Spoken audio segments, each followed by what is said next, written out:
La moratoria jubilatoria. ¿Quiénes finalmente van a poder jubilarse? Vamos a preguntárselo a Silvia Stang. Silvita, ¿cómo va? Buenas tardes. Hola Elia, buenas tardes, ¿cómo estás? Bien, muy bien, muy bien. Bueno, a ver, en primer lugar, feliz día, ¿no? Silvita, ¿vos sos economista?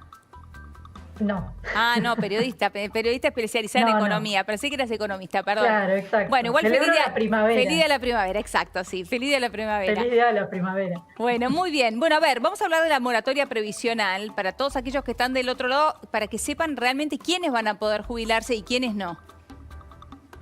Sí, hay primero que hacer una aclaración que hace unos días este tema tomó bastante protagonismo por unas declaraciones radiales que hubo de la directora ejecutiva del ANSES, de Fernanda Raberta, respecto de que se estaba estudiando cómo revitalizar este tema desde el organismo, pero hay que tener en cuenta también que se requiere un proyecto de ley, una ley aprobada como toda moratoria, sea previsional o impositiva.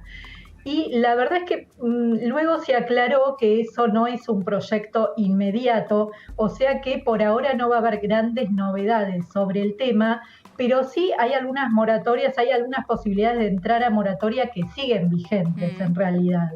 Recordemos que una moratoria previsional es un mecanismo por la cual se le declara al Estado, al fisco, una deuda por aportes previsionales no hechos en su momento, y por unas leyes que hubo en su momento, esa deuda resulta pagable, resulta bastante accesible y posible de pagar.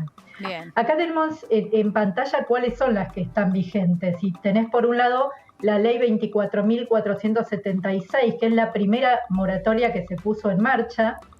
Esto fue a partir de una ley que se había aprobado en realidad en los años 90 y que había tardado 10 años en reglamentarse. Cuando esa ley se puso finalmente en marcha, ya estábamos en 2006 más o menos, pero solamente se permitían declarar aportes hasta septiembre del año 1993. Bien. Eso sigue vigente porque Sí. esa ley no tiene una fecha de vencimiento, de caducidad, pero siempre con esa condición, que se declaren aportes hasta esa fecha. Por lo tanto, cuando va pasando el tiempo, bueno, se pierde la posibilidad de ingresar. Claro, totalmente. Y la otra ley que está vigente es esta de la cual se habló bastante hace menos tiempo, el año pasado, porque hubo una prórroga de la posibilidad de la fecha en la que se cumplen los 60 años, y esto en el caso de las mujeres específicamente, y que se puede, para poder entrar a esta moratoria. ¿Qué es para las mujeres que cumplan 60 años? ¿Abarca esto? Sí. ¿Cómo? No, esto que estabas por decir vos, mujeres que cumplan 60 años hasta el 23 de julio del año 2022. Exactamente, pero en ningún caso esa situación, Sí. o sea, mujeres que cumplan hoy los 60 años o de acá al año 2022, en ningún caso podrían hacer declaración de aportes por 30 años. ¿Por qué? Porque tampoco es tan abarcativa esta moratoria. Los aportes que se pueden declarar como adeudados van hasta septiembre del año 2003. Y hay que tener en cuenta también que se deben haber cumplido 18 años en el momento en que se arranca con ese periodo de declaración de derechos impagos. Claro. Por lo tanto, hoy por hoy se podrían declarar hasta 25 años y habría que tener 5 años de aportes hechos por fuera de esa moratoria. Bien. Y además hay que tener en cuenta que ya, a diferencia de lo que había ocurrido al inicio de todo este sistema, no son planes abiertos para todo el mundo, sino que se hace un examen socioeconómico. O sea, se cruzan datos y se verifica que la persona no tenga ingresos de otras fuentes o no tenga determinado patrimonio. O sea, que realmente tengan una necesidad de asistencia del Estado, porque recordemos que una moratoria tiene un subsidio implícito bastante fuerte. Claro. ¿Los beneficios que hay hoy entonces son 3,34 millones? Sí, son muchos. En función de la cantidad de jubilaciones que hoy están en curso de pago por parte del ANSES, representan el 65%. ¿El 65%? Prácticamente 2/3 de las prestaciones incluyeron planes de moratoria, ya sea porque se trataba de personas que no tenían ningún aporte o porque le faltaban algunos aportes a la hora de llegar a la edad jubilatoria, no tenían los 30 años que requiere la ley y lo completaron con algún plan de moratoria. Claro, claro. Sí, es muchísimo. Muchísimo. Si mirás el universo total, incluyendo también las pensiones contributivas, esa tasa es un poco más baja, pero de todas maneras es más de la mitad.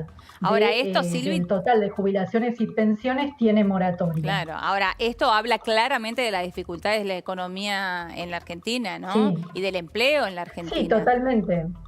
Te habla de eso y de la necesidad de dar solución a un problema que es de fondo y que es la altísima incidencia de la economía informal y por lo tanto de la cantidad de trabajadores sin aportes, que una moratoria no soluciona. En realidad una moratoria es un sistema más de parche, te diría, que darle solución, por un lado, a la amplia informalidad del mercado laboral y de toda la economía, de gran parte de toda la economía. Y por el otro lado, el diseño en sí del sistema previsional, que, por ejemplo, no contempla prestaciones proporcionales para el caso de alguna persona que haya hecho 20 años de aportes y no 30.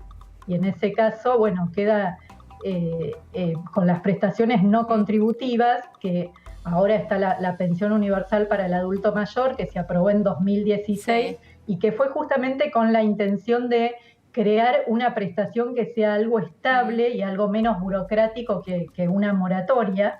Hay que tener 65 años, en este caso no se diferencia de edad como en la jubilación entre varones y mujeres.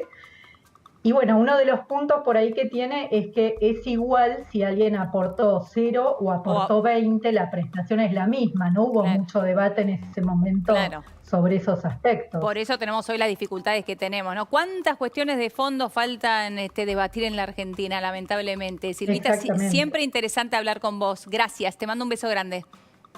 Gracias, Elia, un beso. Adiós. Hasta luego. Bien, y volvemos a hablar de educación y en este caso vamos a hablar del año